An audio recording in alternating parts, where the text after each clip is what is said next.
Would you like to feel in peace with yourself and others? Does this seem like a challenge for you sometimes? If the answer to this is a big yes, this episode is for you. Aloha, everyone, and welcome to your podcast for Joyful Serenity. My name is Pia, and I am grateful to be a part of your journey in becoming. With everything that's going on in the world right now, for me personally, it seems like a challenge to really feel in peace, not only with myself, but also with others. And if you are listening to this episode, you are definitely on the same page as me. So, living in peace with oneself and with others starts exactly the way this sentence started. It starts with oneself, which is yourself. There are so many opinions moving around, especially in the modern media.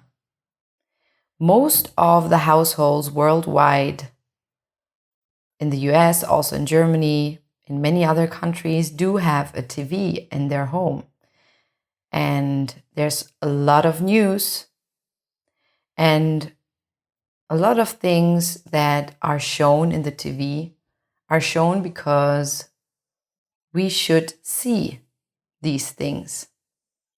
And our brain responds to anxiety and to panic.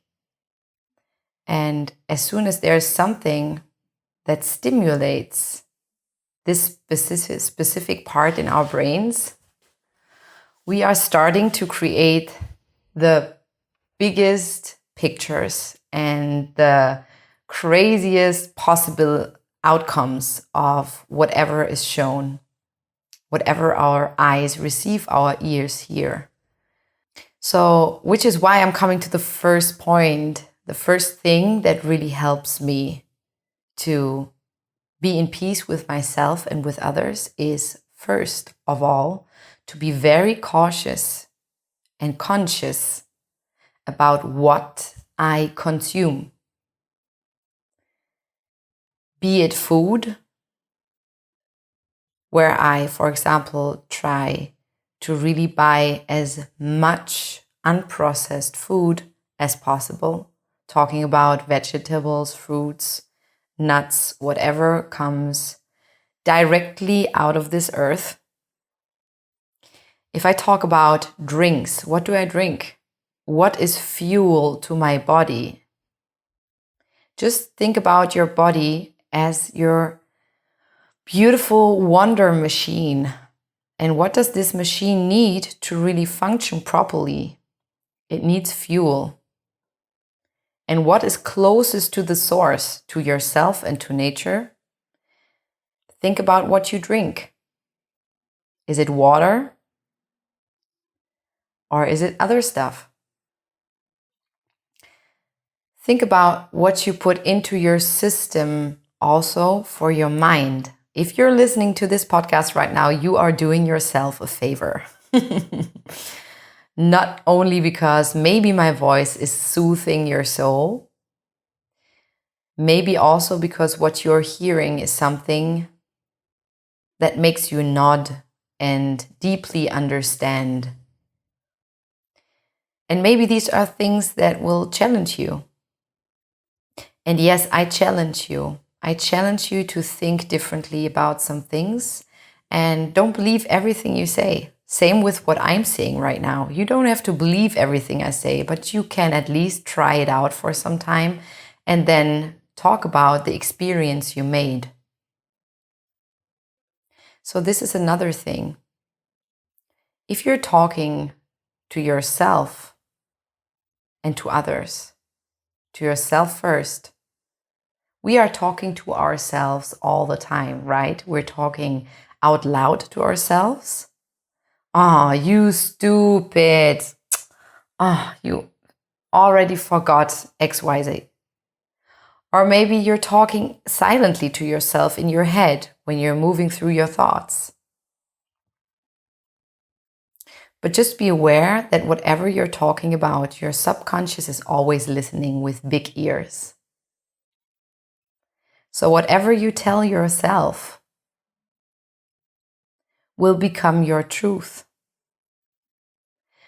So be very careful about what you feed yourself with, be it food, nurturing your body, your system, be it drinks, be it water, be it media, and maybe also cutting down on media. I'm not saying you have to do this, absolutely not. This is just my personal way of living and doing it. I don't have a TV for over 5 years now. I don't have a radio. I'm only listening to stuff that I really want to hear. So if I want to know something about a specific topic, I will rather look it up and then listen to something or watch something that I chose to look at. I will not allow anybody or anything just straight into my system without prior to that deciding if I wanted it. Again, your thoughts create your reality.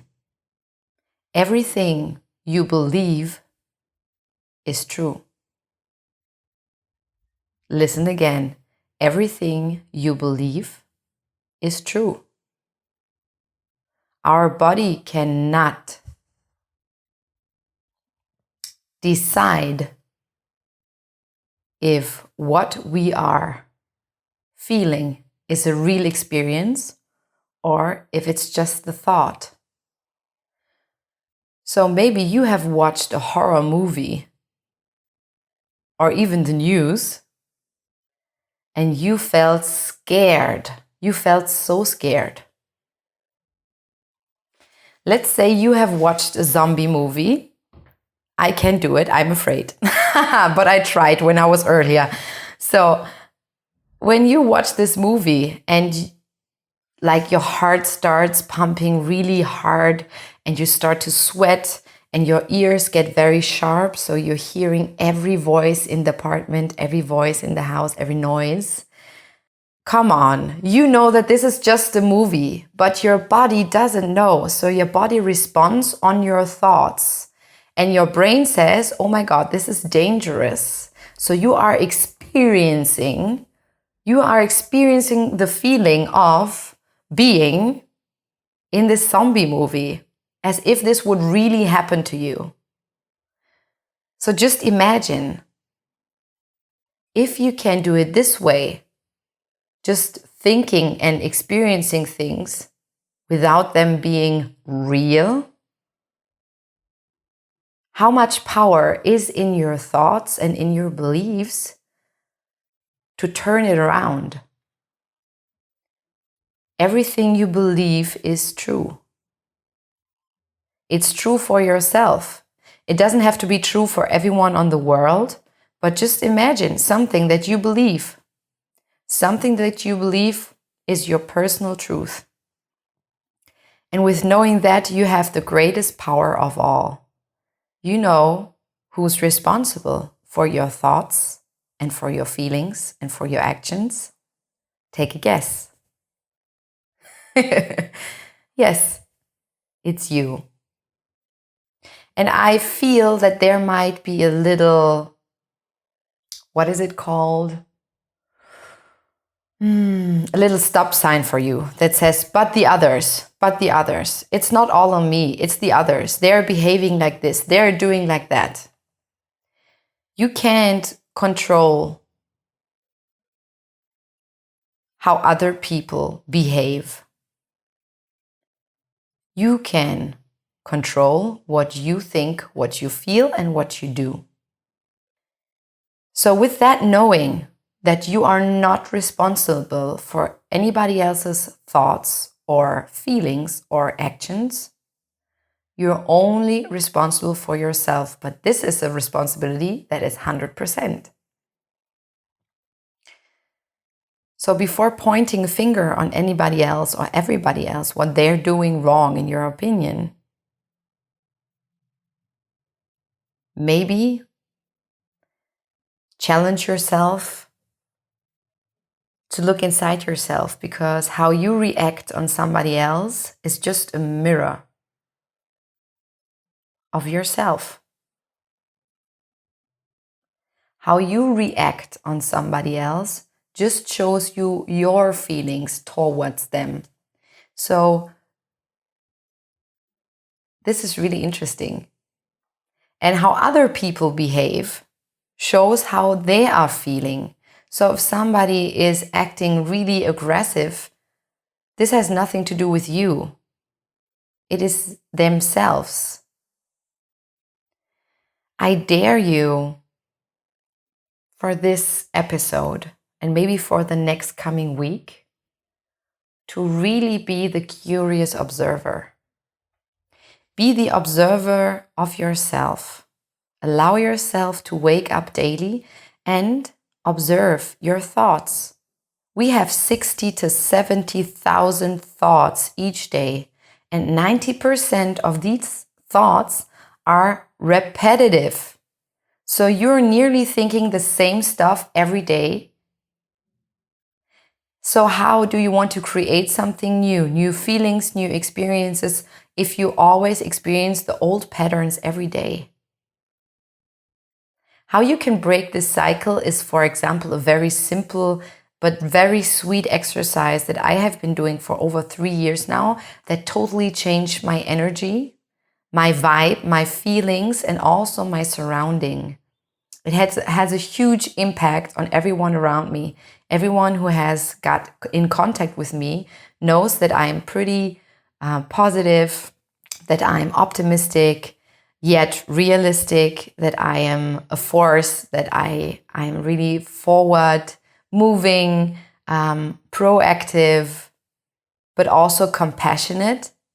And this is something I cultivate. So practice makes possible. If you know me, you have heard this sentence before.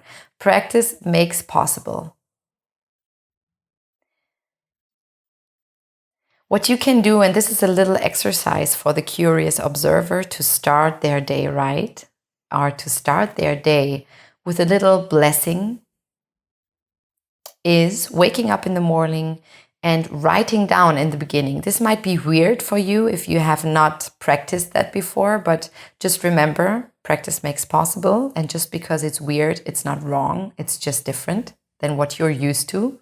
And your brain has built so many streets that are all the same that you need to build some new streets first. So at the beginning, there's a lot of noise and there's maybe some construction work going on, but it will be worth a while. So you wake up, you write down as soon as you've gotten out of your bed, before you grab your phone, put your phone away for the first at least 10 minutes for the day. Okay, this should be doable. I know 30 minutes is maybe a little bit too much for some to start, but 10 minutes without your phone. And then just write down, what are you grateful for today? 3 things. And find something different every day. I dare you for 1 week to write down 3 things you're grateful for. Write it down. Don't think it. Write it down every morning. When you wake up, 3 different things you're grateful for. And after that, you will write down 3 things that you are looking forward to on this day. So what are you really looking forward to? Is it a talk with someone? Is it a phone call? Is it grocery shopping? Is it going out with the kids? Is it spending some time to practice choreography? Whatever it is it your breakfast? Is it your coffee? But really feel the joy in the experience that is awaiting for you. 3 things you're grateful for on that day. 3 things you're looking forward to do or experience that day. And in the end, manifest one surprise, one positive surprise that you don't know what it will be, but you will know that it happened when it happened. So let yourself manifest and tell it to yourself. Today I manifest one positive surprise that I have not thought of that will happen to me today. And then just be the curious observer. Be the curious observer on how the energy and the feeling of being in peace with yourself and with others changes. Just by making a little difference, you can make a huge difference. Thank you for tuning in today, and also thank you for your comments and for reviewing and rating this podcast on Apple Podcasts. If you feel like this is something someone else needs to hear, please feel free to share this episode with your friends, and also tag me on Instagram at PiaVictoria1 or Victorious Visions 2018. And I hope to listen, hear, and see you soon.